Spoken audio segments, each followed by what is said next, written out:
4월 12일 주님 순환 성지주일. 파우스티나는 미사에는 겨우 참여했으나 성지를 받으러 나갈 힘이 없었다. 열이 나고 한기가 들어 미사에도 겨우 참여하고 있었다.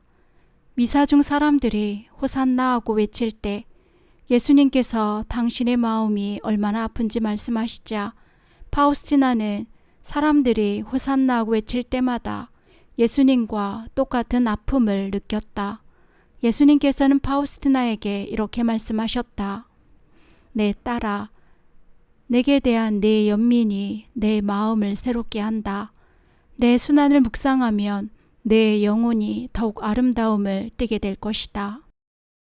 4월 14일 성목요일에 파우스티나는 예식에 참여할 수 있을 정도로 원기를 되찾았다.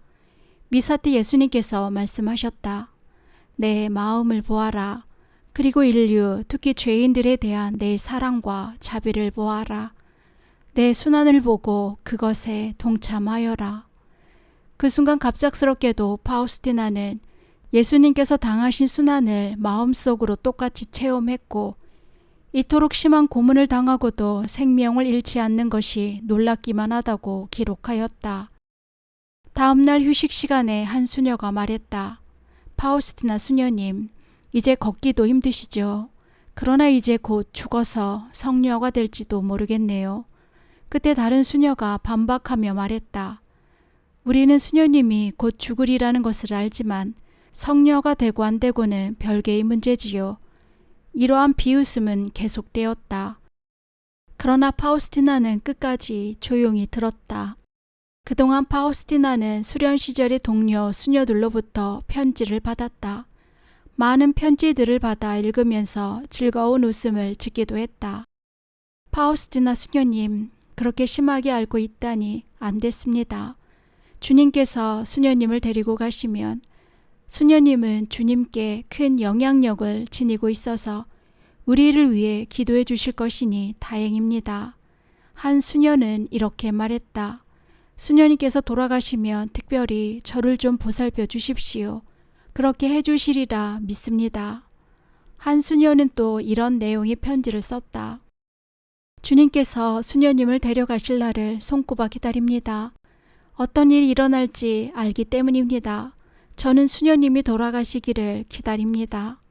파우스티나는 어떤 일이 일어날 것 같으냐고 묻고 싶은 유혹을 참으며 말했다. 하느님의 자비가 나를 지켜주시지 않으신다면 모든 죄인들에게 일어나는 똑같은 일이 죄인인 내게도 일어날 것입니다. 4월 21일 목요일, 파우스티나는 프라드닉 요양소로 다시 보내질 것이라는 소식을 들었다. 그곳에서 2-3달 머물게 될 것 같았다. 떠나기 전날 요양소에 들어가면 많은 불쾌한 일을 경험하게 될 것 같아 근심이 되었다. 그날 저녁 성당에서 기도할 때 주님께서 말씀하셨다. 내 딸아, 마음을 평안히 가져라. 내가 항상 너와 함께 있다. 너에게 독방을 주도록 내가 특별한 방법으로 명해 놓았다. 펠리치아 수녀가 파우스티나를 요양소로 데리고 갔다. 도착하니 벌써 독방이 마련되어 있었다. 파우스티나는 이렇게 기록하였다. 병실에 들어가니 모든 것이 아름답게 정리되어 있어서 놀랐다. 모든 것이 깨끗하였고 책상도 덮개가 덮여 있었고 꽃으로 장식되어 있었다. 그리고 그곳에 수녀님들이 책상 위에 부활초까지 갖다 놓았다. 요양소에서 일하시는 낯익은 새 수녀님이 나를 따뜻하게 맞아주었다. 나는 주님께 이러한 은혜를 베풀어 주신 데에 감사를 드렸다. 그날 저녁 파우스티나를 담당한 간호수녀가 와서 수녀님은 너무 피곤하셔서 내일 영성체를 할 수 없을 것 같습니다 하고 말했다. 파우스티나는 마음이 상했지만 하느님 뜻에 맡기고 잠자려고 애썼다. 이튿날 아침 영성체를 할 수 없을 것이라는 말을 들었지만 묵상 후에 성체를 모실 준비를 했다. 파우스티나는 그때 일어난 일을 이렇게 기록하였다. 나의 사랑과 소망이 절정에 달했을 때 나는 내 옆에 있는 세라핌을 발견했다. 그는 성체를 내밀며 보라 천사들의 주님 하고 말했다. 내가 주님을 영하자 내 영혼은 하느님의 사랑과 놀라움에 잠겼다. 나는 그가 다음 날에도 성체를 모셔오리라고는 생각하지 못했다. 그러나 이러한 일은 14일간이나 계속되었다. 물론 하느님의 선하심을 완전히 신뢰하고 있었지만 이렇게 계속 영성체를 할 수 있으리라고는 생각하지 못했던 것이다. 주일에 신부님이 성체를 영해주기 위해 병실로 찾아왔다. 2주 동안 파우스티나는 병실 바깥 출입이 허락되지 않았는데 이때부터 미사에 참여할 수 있게 되어 성당에서 예수님과 함께 시간을 보낼 수 있게 되었다. 아담 실버그 의사는 파우스티나의 상태가 중함을 알고 전능하신 하느님만이 치료할 수 있다고 말했다. 파우스티나는 평화롭고 기쁜 마음으로 주님께서 일생 동안 자신에게 내려주신 은혜에 대해 감사를 드렸다. 파우스티나는 그날 이렇게 기록했다. 지금 당장 죽음이 찾아온다고 해도 주님 잠깐만 기다려 주십시오. 지금 할 일이 있습니다. 하고 말하지 않을 것이다. 오히려 죽음을 기쁘게 받아들일 것이다. 왜냐하면 나는 주님을 만날 준비를 하고 있기 때문이다. 오늘부터 준비하는 것이 아니라 하느님의 자비를 신뢰한 그 순간부터 자비와 연민으로 충만하신 하느님의 거룩한 뜻에 나를 완전히 맡겼기 때문이다. 예수님께서 자비의 축일로 삼기 바라시는 부활 후 첫 주일, 파우스티나는 일기에 이렇게 적었다. 오늘 저는 죄인들을 위해 번제물로 저를 다시 주님께 봉헌합니다.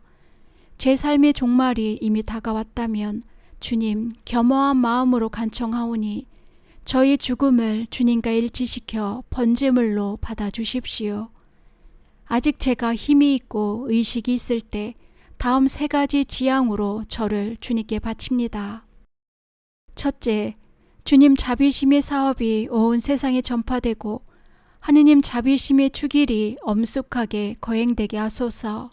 둘째, 죄인들, 특히 임종을 앞둔 죄인들이 주님의 자비에 의존하여 형언할 수 없는 주님 자비심의 은총을 입게 하소서. 셋째, 주님 자비심의 사업이 주님 뜻에 따라 이루어지게 하소서. 그리고 이 일을 맡은 사람들을 위해 바치는 저의 희생을 받아 주소서.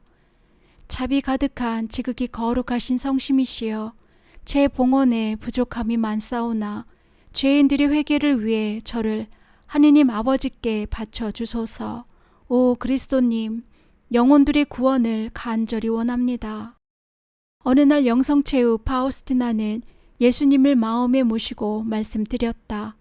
나의 사랑이시여, 제 마음 깊은 곳까지 다스리소서. 이곳은 비밀스러운 생각이 숨어 있는 곳, 주님만이 자유로이 드나드실 뿐 이 깊은 성소에는 인간의 생각이 침투할 수 없습니다.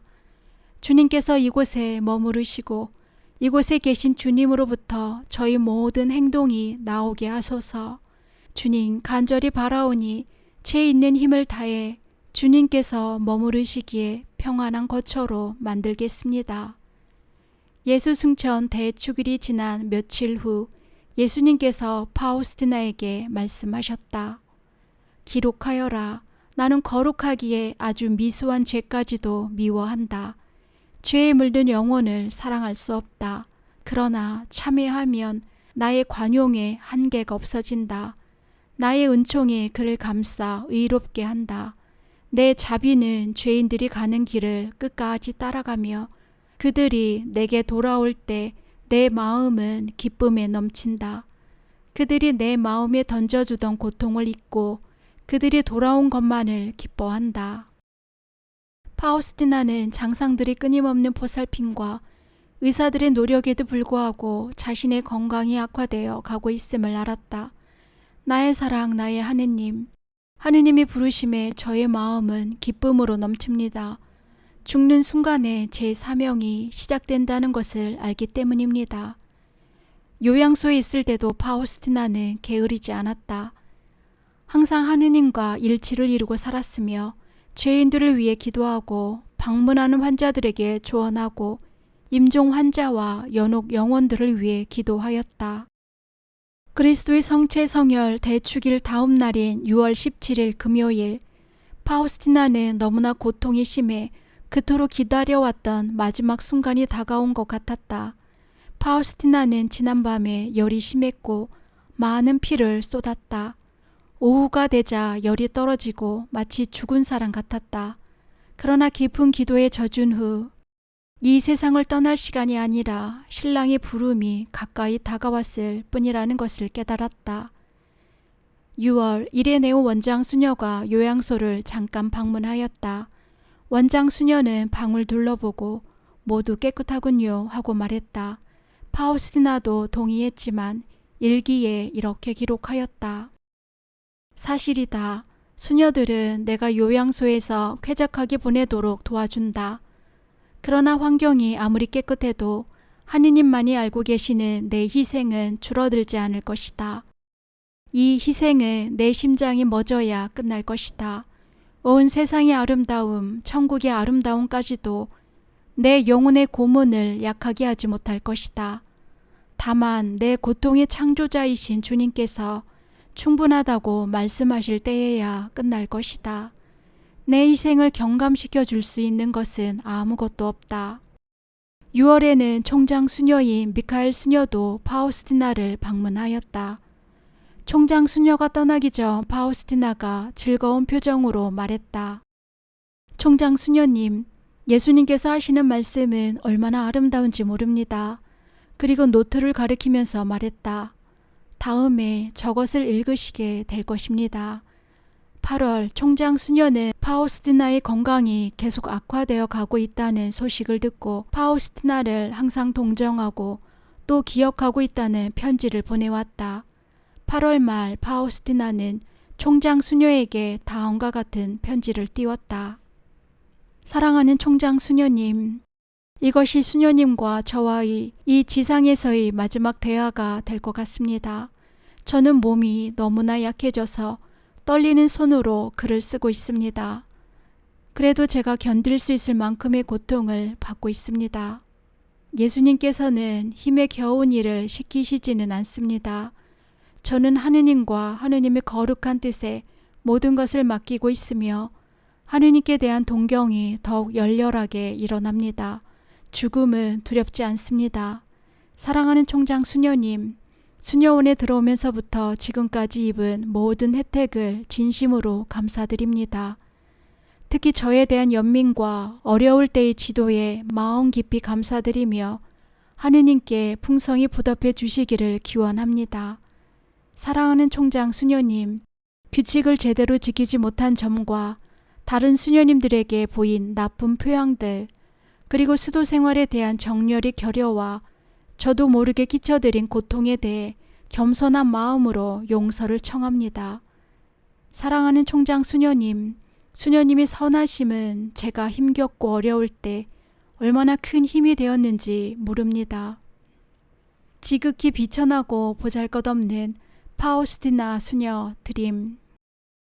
파우스티나는 병원에 있을 때 병원 직원에 대한 존경과 순명뿐 아니라 친절과 겸손과 질서에 대한 존중에서 모든 사람들에게 좋은 영향을 주었다. 파우스티나와 접촉한 사람이면 모두 다 그를 좋아하였다. 말은 별로 없었지만 그녀의 인격이 웅변과 같은 영향을 주었다. 병원장인 아담 실버그는 자주 파우스티나를 찾아와 영성 문제에 대해 이야기하였다. 그는 세례를 받은 사람으로서 이 비범한 환자에게 많은 질문을 하였다. 8월 24일 이레네오 원장 수녀는 파우스티나의 건강이 더욱 악화되고 있다는 소식을 듣고 급히 요양소로 왔다.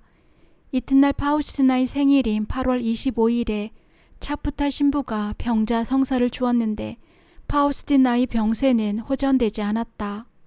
8월 28일 소포코 신부가 방문하였고 9월 2일에도 방문하여 파우스티나의 곁에 머물다가 떠났다. 그리고 새로 상쇄해야 한 상분을 잊어버리고 두고 온 것을 알고 파우스티나에게 되돌아왔는데 그때 파우스티나는 황홀경에 빠져 있었다. 그는 파우스티나를 방해하지 않았다. 크라쿠프에서 진료소를 새로 담당한 알프레다 수녀는 파우스티나가 중태인 것을 알고 수녀원에 돌아가서 임종을 맞지 않겠느냐고 물었다. 파우스티나의 대답은 밝은 미소뿐이었다. 그러다 조금 후에 말했다. 수녀님, 저는 죽지 않아요. 여기 머물게 해주세요. 수녀원에 가면 한 수녀님이 제게 계속 붙어 있어야 하니까 짐이 될 뿐입니다. 그러나 좋으실 대로 하세요. 장상 수녀님들이 바라시는 대로. 2주일 후인 9월 17일 파우스티나를 데려가기 위해 알프레다 수녀가 요양소로 왔다. 실버그 의사가 파우스티나의 침상 곁에 있던 성녀 데레사의 상본을 달라고 하면서 그것을 6달 된 자기 아들의 방에 걸어놓고 싶어 했다. 알프레다 수녀는 걱정되어 소독을 하라고 말했다. 그러나 의사는 전염될 걱정은 하지 않습니다. 파우스티나 수녀님은 성녀니까요. 성녀는 전염을 시키지 않습니다. 하고 말했다. 파우스티나에게서는 요양소를 떠나 수녀원으로 돌아가는 일이 매우 힘들었다. 알프레다 수녀는 파우스티나의 창백한 얼굴을 보고 놀랐다. 파우스티나는 수녀님, 놀라지 마세요. 길거리에서 죽지는 않을 거예요. 하고 안심시켰다. 라기에브 니키에 있는 성 요셉의 집에 돌아온 파우스티나는 아멜리아 수녀로부터 친절한 간호를 받았다. 몸이 허약해 음식을 먹을 수 없었고 기력은 점점 약해졌다. 수녀원의 관습에 따라 파우스티나는 9월 22일 전 공동체 앞에서 자기가 모르게 저지른 모든 허물에 대해 용서를 청하였다. 그리고 신랑이 찾아올 시간을 조용히 기다렸다. 9월 26일 소포크 신부가 파우스티나를 방문했는데 이는 마지막 방문이 되었다. 소포크 신부는 파우스티나와 대화할 필요가 없다는 것을 알았다. 파우스티나는 천상의 하느님 아버지와의 일치 속에 잠겨 있었던 것이다. 그는 자신의 비망록에 이렇게 기록하였다. 파우스티나 수녀는 이 지상의 존재가 아니라는 인상을 주었다. 천사가 성체를 영해 주었다는 수녀의 일기에 나는 추호의 의심도 하지 않는다. 파우스티나가 소포크 신부에게 주님께서 자신의 죽을 날을 가르쳐 주실 것이라고 말한 것도 바로 이날이었다. 파우스티나가 아직 살아있을 때 가드너 수녀가 파우스티나를 방문하여 수녀님은 죽음이 두렵지 않으세요? 하고 묻자 파우스티나는 무엇이 두려워요? 나의 모든 죄와 결점들이 하느님의 자비의 불 속에서 마치 지푸라기처럼 타버릴 텐데요. 하고 대답했다. 그리고 그 대화는 전쟁에 대한 것으로 이어졌는데 가드너 수녀는 전쟁이 일어나도 곧 끝날 것이라고 말했다. 그러나 파우스티나는 그렇지 않아요. 전쟁은 너무나도 오래 계속될 것이고 엄청난 불행을 몰고 올 것입니다. 그리고 우리 국민들에게 무서운 고통이 덮칠 것입니다. 하고 대답했다. 폴란드는 살아남을까요? 하는 물음에 파우스티나는 살아남기야 하겠지요. 그러나 살아남은 사람은 얼마 되지 않을 거예요. 그들은 서로를 매우 사랑하게 될 것이고 보고 싶어 할 것입니다. 라고 대답했다. 파우스티나가 전쟁에 대해 이야기한 것은 이번이 처음은 아니었다. 전부터 그녀는 동료 수녀들에게 곧 길고 무서운 전쟁이 일어날 터이니 폴란드를 위해 기도하라고 자주 말해왔다. 사람들이 고지듣지 않아도 굽히지 않고 길고 참혹한 전쟁이 일어날 것이라고 주장했다. 소포크 신부도 파우스티나가 평소에 폴란드의 운명에 대해 매우 우려했지만 파우스티나의 말에 신경을 쓰지 않았다고 회상했다. 소포크 신부는 그럴 때 더 이상 묻지 않고 파우스티나도 더 이상 말하지 않았지만 파우스티나가 무서운 광경을 보지 않으려는 것 같은 몸짓을 하고 얼굴을 가리는 장면을 보았다고 말했다. 수녀들도 전쟁이 다가온다는 파우스티나의 끊임없는 주장을 받아들이지 않았다. 파우스티나가 자신을 친절히 돌보아주던 선배 안나 수녀에게 무서운 전쟁이 곧 일어나겠지만 수녀님들은 이곳을 떠나지 않아도 될 것입니다. 하고 말했을 때 안나 수녀도 죽어가는 사람이 미래의 전쟁을 걱정할 것이 아니라 자기 영혼이나 걱정해야 할 것이라고 생각했다. 파우스티나가 죽은 지 1년 뒤에 일어난 긴 전쟁 동안 수녀들은 나치의 침공으로 3번이나 위협을 받았다. 그때마다 파우스티나의 말을 생각했다. 그리고 위기가 닥칠 때마다 파우스티나의 무덤을 찾아가 하느님이 자비로 무사히 살아남을 수 있도록 기도해 달라고 청하였다. 수녀들은 이러한 위기 속에서도 파우스티나의 말대로 라기예브 니키에 그대로 남아있을 수 있었다. 파우스티나는 사랑하는 분을 평화로이 기다리면서 끝까지 동료 수녀들에게 감화를 주었다. 파우스티나를 적대하던 사람들은 이 마지막 순간들을 비친 은혜를 나누지 못한 것에 대해 크게 후회하였다. 그러나 대부분의 수녀들은 파우스티나의 영성에 감화되었고 그들과 함께 나는 파우스티나의 마지막 말을 가슴 깊이 새겼다. 이레네오 원장 수녀는 임종을 앞두고 있는 파우스티나를 방문하는 것을 좋아하였다. 원장 수녀는 이렇게 회상했다. 병자가 어떻게 그토록 평화롭고 매력적이었는지 모르겠다. 어떻게 그렇게 변했는지. 하느님 자비심의 사업으로 인해 좌절과 동요에 빠져 있더니 그때는 하느님의 뜻에 완전히 맡기고 모든 것을 조용히 받아들이고 있었다.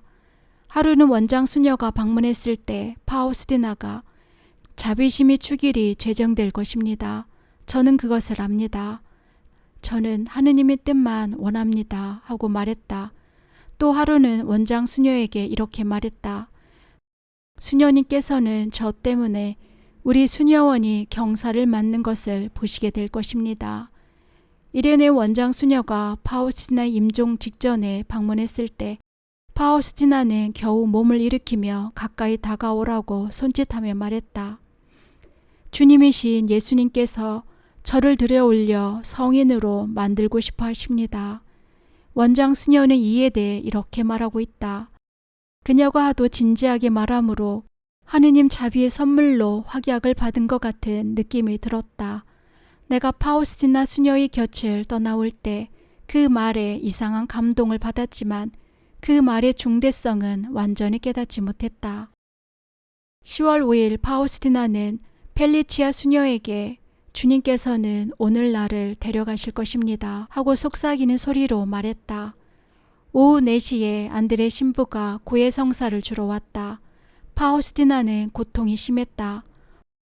고통을 경감시킬 주사를 청했다가 하느님의 마지막 뜻을 이루기 위해 주사를 거부했다. 9시에 지도 신부인 치푸타 신부와 함께 수녀들이 침상 곁으로 모여 죽어가는 수녀를 위해 기도했다.